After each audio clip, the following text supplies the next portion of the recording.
He didn't belong there. A royal guard dressed in full ceremonial uniform on the Met Gala red carpet. At first, the celebrities mocked him. A few even tried to humiliate him. But by the end of the night, the entire room was silent, because of one speech no one expected him to give. Before we reveal what happened inside the most exclusive event of the year, hit that subscribe button and drop a comment below telling us where in the world you're watching from. Now let's get into it. They called him the last of his kind. Sergeant Thomas Bellamy had stood outside royal chapels, funerals and palace gates for nearly 3 decades. Through every changing season, through every shift of monarch or prime minister, he remained, a statue in red and black, carved from silence and discipline. He never once turned his head when insulted by tourists. He never flinched when paparazzi shoved lenses 2 inches from his face. He never moved unless the command was given. At 52 years old, his posture was straighter than recruits half his age. His boots, always mirror-shined. His gloved hands, locked in front of his waist, never twitched, no matter how long the ceremony. Inside the barracks, they called him the Oak. Not because he was stiff, but because nothing could shake him. Not rain, not ridicule, not time. Few recruits knew Thomas had once been deployed to Afghanistan before his ceremonial posting. 3 tours, in fact. He'd earned medals that stayed in drawers rather than on his chest. When younger guards complained about 8-hour shifts in ceremonial positions, Thomas would sometimes give a thin smile. He had once stood guard in Helmand Province for 36 hours straight, never moving even as firefights erupted a kilometre away.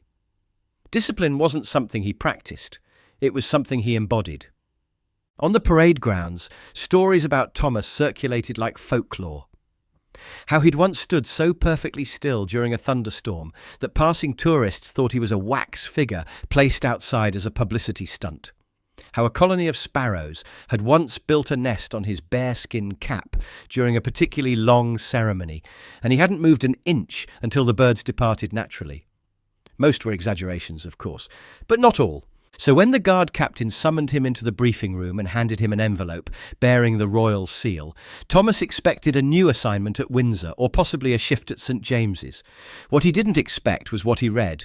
You are to attend the Costume Institute Gala, New York, representing British ceremonial tradition, at the request of Her Royal Highness the Duchess of Edinburgh. You will appear in full dress uniform. Thomas blinked once. The Met Gala. He had never been to America. He barely watched television, let alone followed celebrity fashion events. The only reason he'd ever even heard the term Met Gala was from a younger guard who once showed him pictures of people dressed as chandeliers and swans. Thomas hadn't understood the purpose of such displays, and had said so. The guard had laughed and called it a circus in diamonds. And now they wanted to send him there. To represent British ceremonial dignity, the captain said flatly, as though anticipating resistance, they asked for someone who stands for tradition. Her Royal Highness insisted on a guardsman. Thomas looked up. "Why me, sir?" The captain's reply was immediate. "Because no one else wears the uniform like it means something." That was the end of the conversation. There was no fitting. He already had 3 dress uniforms ready at all times. There was no rehearsal. His presence required none. There was no farewell party, no handshake from the lads. Just a folded itinerary, a silent nod, and a red passport in his name. He flew economy. His bearskin cap was boxed separately under special cargo and handled like a relic. Airport security took photos, asked questions, whispered. He said nothing. The uniform answered for him. When he landed in New York, a junior aide from the British consulate greeted him at the terminal. "Welcome to the madness," she said with a smirk. Thomas didn't respond.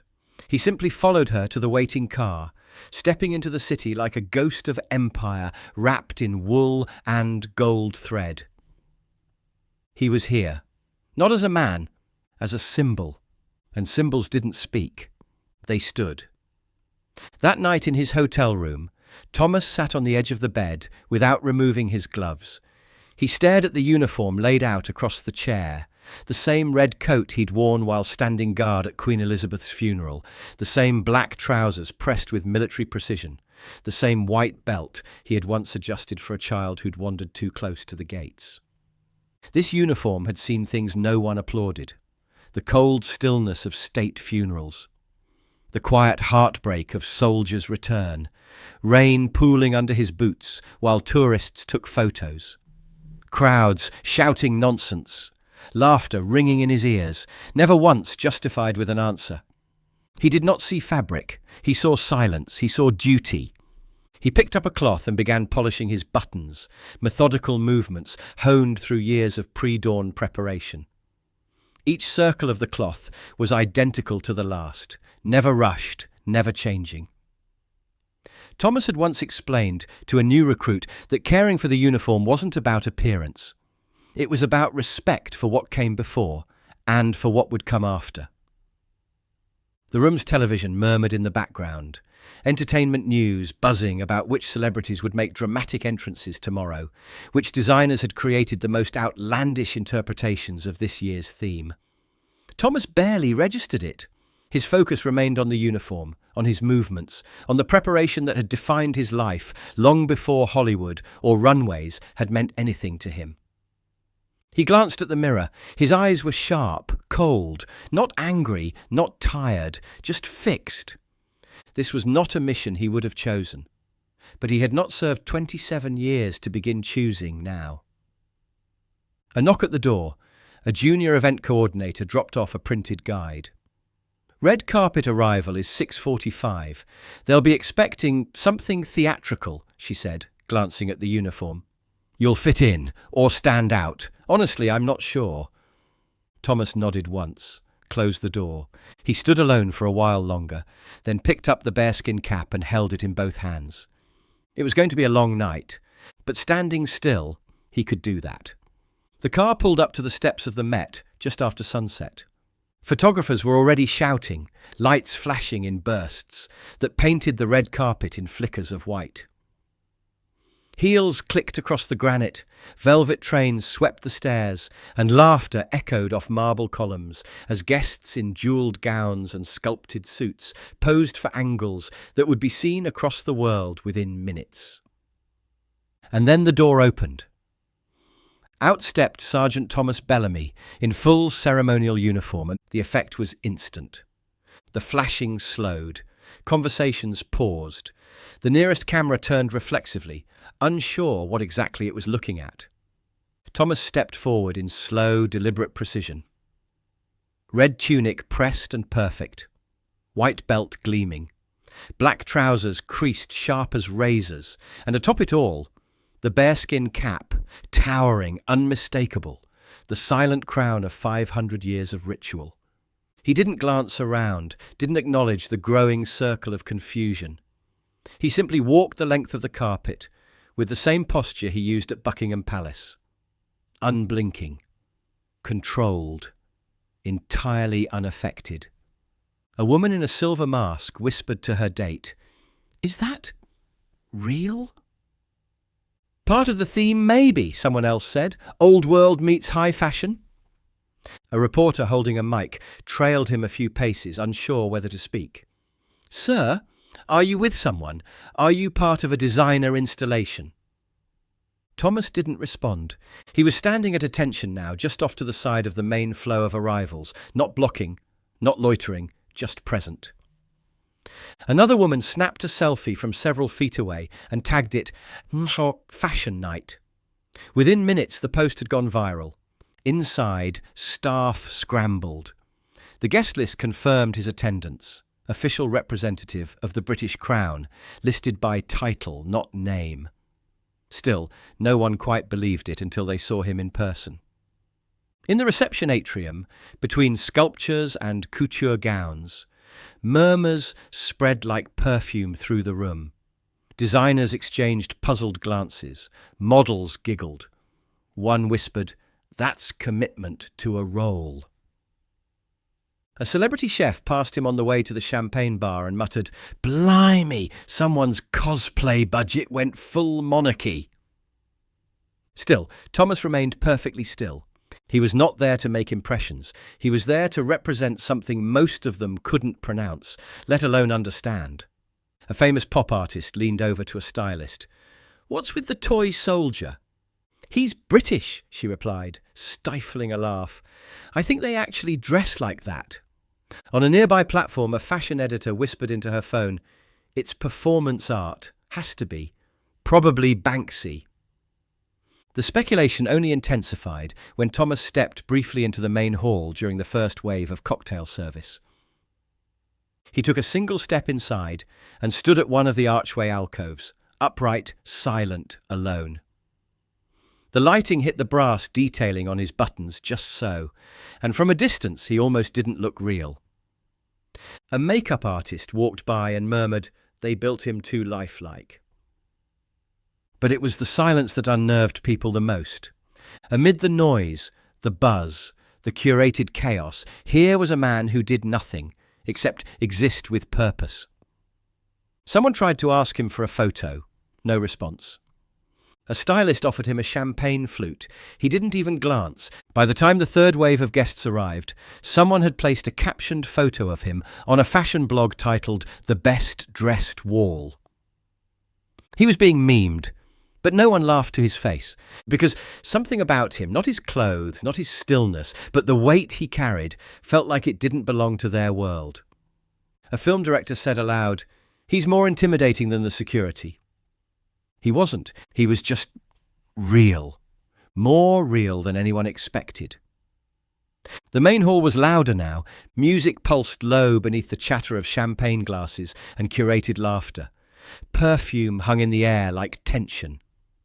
It was the kind of event where eye contact was currency, and every smile was measured in Instagram potential. Thomas remained unmoved. He had been stationed near the grand staircase beside a sculpture of molten glass and a hedge carved into the shape of an abstract angel. He didn't blend in, he never could, but he stood as still as if the building were Buckingham Palace, and his eyes had been trained not to blink since childhood. People passed him with curious glances, unsure whether to approach or ignore him. Most chose the latter. A cluster of younger guests, low-level influencers, judging by their attempts at volume, pointed at him and burst into laughter. "Is this like AI or something?" one said. "Maybe it's a prank. British humour, right?" "Dude, if I dressed like that, my dad would disown me." A designer in a sequined cape passed close by and muttered just loudly enough, "There's a reason the empire fell." Thomas didn't move. He had stood in the rain outside Westminster Abbey, while thousands filed past in silence. He had held vigil during military funerals, when not even the bagpipes dared weep. He had watched children drop poppies at the foot of statues older than the buildings around them. This was noise. A famous actress who had won an Oscar for portraying a 19th century queen approached him, studying his uniform with what seemed like genuine interest. "That's the real thing, isn't it?" she asked, her voice carrying a respect that seemed out of place in the room. When Thomas didn't answer, she nodded as if understanding. "I spent 6 months researching royal protocols for my role. The discipline you people maintain, it's extraordinary." She lingered a moment longer, then moved on, the only person so far who seemed to recognize what she was seeing. At the far end of the room, he spotted one of the aides from earlier, nervously eyeing him from a distance, half hoping he might ask to leave. He didn't. He stayed. A young woman in stilettos stumbled near him, clearly tipsy, clutching a clutch shaped like a goldfish bowl. "You're not even allowed to talk, are you?" she slurred. When he gave no answer, she waved her hand in front of his face. "Nothing." She rolled her eyes and walked off. "We get it. You're committed." Soon after, a small cluster of celebrities began filming short videos near his position. One stuck out a manicured hand and tugged the edge of his sleeve. "Ooh, what's this made of? Wool? Polyester? Trauma?" Thomas remained motionless. They laughed, posted, moved on. A journalist brushed past and muttered to no one in particular, "Tradition is just vanity in older clothes." It went on like that for an hour. Not hatred, not malice. Something softer, something worse. Dismissal. Thomas began to notice patterns, the way guests avoided his gaze, the way conversations shifted whenever they passed him. He wasn't scenery, but he wasn't quite human to them either. Just a symbol they didn't want to understand. The insults weren't loud, they weren't confrontational, they were careless, which made them more honest. At one point, a designer, tall, powdered and dressed like a Rococo chandelier, stopped beside him while posing for photos.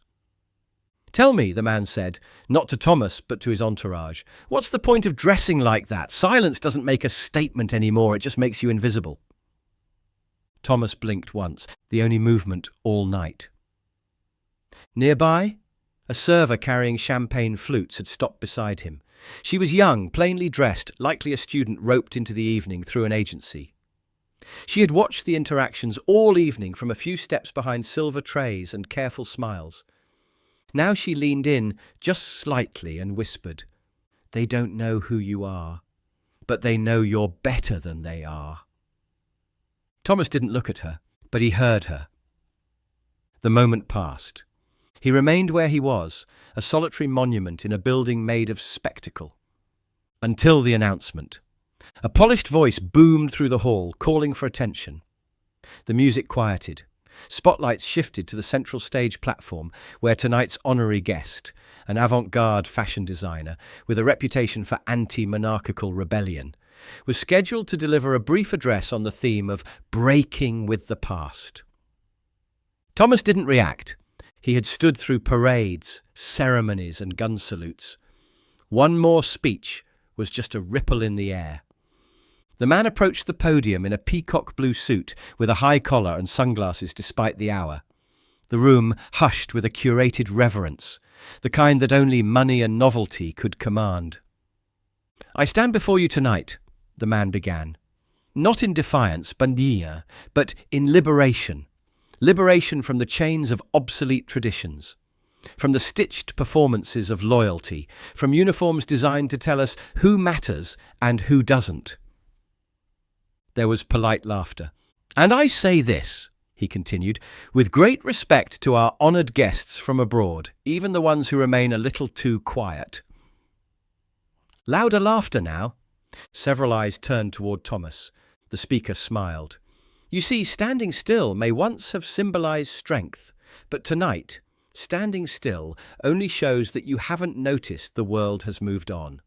The applause that followed was not thunderous. It was sharp, short, satisfied. The man stepped back, smug and glowing beneath the lights. And then Thomas did the unthinkable. He stepped forward, 2 steps, measured, deliberate. Boots striking stone with the gravity of a church bell. A hush fell so sudden it was physical. He didn't march, he didn't rush. He simply moved to the front of the room, turned and faced them. The microphone still rested in its cradle on the podium. He raised his gloved hand, took the mic. Someone whispered, "Is he allowed to do that?" The question floated, unanswered. Thomas looked across the sea of jewels and shadows. Then he spoke. The microphone was built for performance. Slim, wireless, perched atop a brushed steel stand, designed to fade beneath glamour. But in Thomas Bellamy's hand, it became something else entirely, an extension of authority, of stillness refined into voice. He didn't clear his throat, didn't introduce himself, he just began. "I've worn this uniform for 27 years.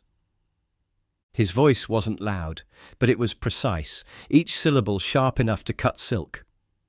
"In that time, I've stood guard at coronations and funerals, outside chapels and cathedrals, in sun, snow, sleet, silence." No one moved. Thomas scanned the room slowly, not accusingly, not pleadingly, just marking presence. "I've stood in front of grieving families as they said goodbye to fallen soldiers. I've stood while crowds mocked, posed, laughed, shouted. I've stood because standing for me has never meant doing nothing." He paused. "In this uniform, stillness is not silence, it's service." A murmur from the back, then quiet again. "I've heard many of you tonight speak of rebellion," he continued, "of breaking tradition, of shedding the old to make room for the new." He didn't look at the designer who'd mocked him. He didn't need to. "I'm not here to stop you. I'm not here to argue. But I am here to remind you that not every tradition was born to oppress. Some were born to honour." He took a single step forward, now fully centre stage. The light caught his brass buttons. 1,000 camera phones now hovered in the air, recording, trembling, silent. This uniform was not stitched in fashion houses. It was stitched in centuries, in sacrifice, in dignity, in funerals with no flowers, in doors held open so others could pass through first. His voice was the same as his posture, firm, unflinching. "Tonight, many of you looked at me and saw a relic, a statue, a man too proud or too dull to realize the party had moved on." He tilted his head slightly. "But here's the thing about standing still. It lets you see everything that moves too fast to notice itself." A quiet ripple of breath moved through the crowd. "I watched you tonight." He said it without judgment, just fact. "I watched you laugh at what you didn't understand. I watched you dismiss what didn't flatter you. I watched you reach for cameras faster than you reached for people." He let that sit for a moment. Then his voice softened, almost imperceptibly. "And I wondered, what would you have said to the boy whose funeral I stood for last spring? He was 19, same age as some of you when you walked your first runway. He never got that chance." Silence. I stood at the edge of his mother's grief, in this same uniform, while the world moved on without her. A woman near the front lowered her phone. "This isn't costume," Thomas said, lifting his gloved hand to indicate the red and black. "This is remembrance." Someone whispered, "Dear God." He continued, "You dress tonight to be seen. I stand tonight so others are not forgotten." There it was, no poetry, no pretense, just truth. One line, and something in the room shifted. The fashion designer who had dismissed him earlier now looked suddenly very small in his peacock suit. Even the DJ had stopped fiddling with his controls. The only sound was the distant hum of the museum's ventilation. Thomas took a breath. "I was sent here as a representative of my country. Not to impress, not to perform, just to be present." He looked across the room one last time. "And if, in doing that, I reminded you that not everything old is hollow, then perhaps I've done my duty after all." With that, he set the microphone back in its stand. Then, without flourish, he turned and walked down from the stage with the same calm stride he had used to approach it. He didn't look back. The crowd didn't applaud, not because they disapproved, but because they didn't know how. In a space designed for spectacle, someone had chosen substance. In a room lit for attention, someone had cast a shadow so still it made everything else flicker. Thomas returned to his position by the marble archway. He stood exactly as he had before, unmoving, unshaken, unimpressed. But now, everyone else had changed. The rest of the evening passed like a fading echo. After the speech, the music returned, but softer. The laughter picked back up, but slower. Something had shifted, and even those who didn't quite understand why felt the weight of it.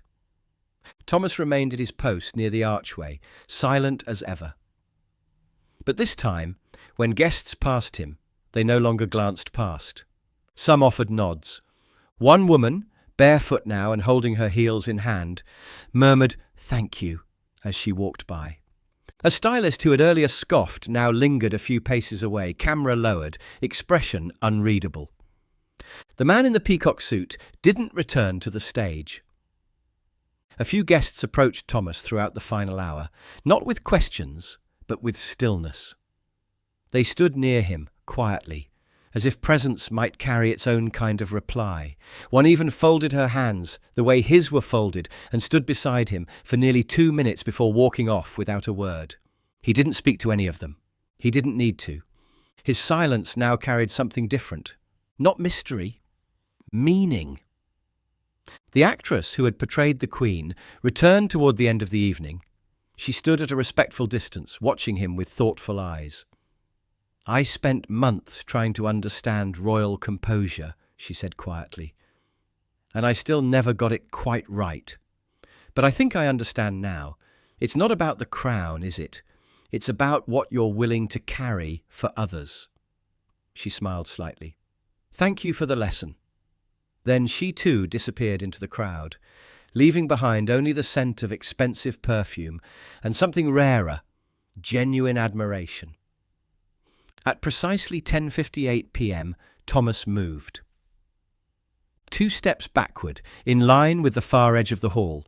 He made his way through the corridor with the same slow control he had brought to the evening. A consulate staffer was waiting by the private exit, nervously fidgeting with his phone. Thomas offered a single nod. The staffer opened the door, and the sounds of New York returned, a far-off honk, the rhythm of footsteps on pavement, the wind tugging at the edge of the Hudson. Thomas stepped outside. There was no fanfare, no photographers, no last look, just city air and the weight of everything he hadn't said. The car pulled up exactly on time. Thomas ducked inside, removed his bearskin cap and rested it on his lap. The driver didn't speak. He didn't have to. Word had travelled fast, even to those who hadn't seen the moment firsthand. Halfway to the hotel, the driver glanced in the rearview mirror and said, "They won't forget that." Thomas didn't answer, just gave a slight, respectful incline of the head. Back in his room, he removed the uniform carefully, button by button, fold by fold. He laid each piece back into its designated case, just as he always did. No special treatment, no emotional rituals, just order. He sat for a moment on the edge of the bed. No screens, no headlines, no curiosity about what the world was saying. He had seen the world's face already, and it had been enough. A knock came at the door just past midnight. One of the event coordinators stood there, holding a sealed envelope. "We were asked to deliver this," she said softly. "No name, just requested." Thomas took the envelope, closed the door. Inside was a simple card, a handwritten note, 7 words. "Some things are never meant to blend in." No signature. He set the card aside. Didn't need to know who had sent it. Didn't matter. He wasn't here to be remembered. He was here to remember others, to stand for them, to hold the line. The next morning, while others scrolled through recaps and ranked outfits, while bloggers debated themes and op-eds weighed in on fashion as resistance, Thomas boarded a flight home. No reporters followed him. No headlines bore his name. But that was always the point. He had entered their world without asking to be noticed. He left it without needing to be thanked. And somewhere in the hush of that cavernous museum, in the places where noise used to live, a man in red had stood for something older than applause. And it had left its mark, even if it didn't leave a trace. Do you think Sergeant Bellamy was right to speak up, even though he wasn't invited to? And if you were in that room, would you have laughed at him or stood beside him? Tell us in the comments below. We read every one. If this story moved you, hit subscribe, drop a like, and tap the bell so you never miss what's coming next. Share this with someone who still believes dignity doesn't need a spotlight. Check out our other stories now appearing on your screen, and we'll see you tomorrow, same time, with another unforgettable tale.